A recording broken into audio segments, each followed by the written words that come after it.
And how do you determine when testing is necessary after a wildfire event like we've had? Well, the last two fires have changed the game. And I mentioned earlier in previous wildfires, and we've been responding to wildfires since 2002, 2003.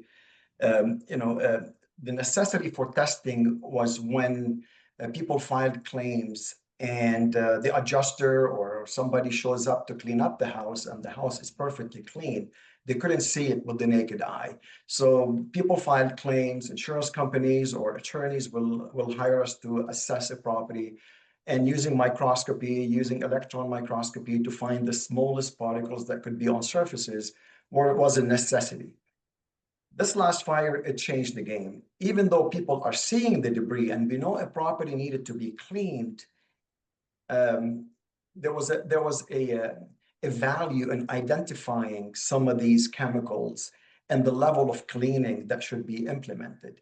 There's a difference between cleaning char, which is considered really a char that you produce when you put on your fireplace, all the char and ash that could, be scattered around the house or through the chimney. But with this fire and the number of homes that burned and the chemicals that were impacted, it necessitated the provision where we have to find these chemicals. What are they? And of course, every consultant picks up their own indicators. In our side of the business, we picked up a few indicators that would require, or if we find asbestos, we find metal such as lead.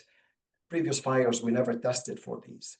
So now even people see the debris, we still want to find out what is in that debris. And of course, the media added to the fact of using the word toxic ash and toxic that, and people became very aware and very concerned, and rightfully so.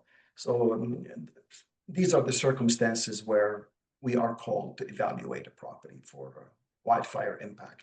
And this is not a wildfire. We're calling it urban wildland interface fire because it started in the wild, but really what burned our structures mostly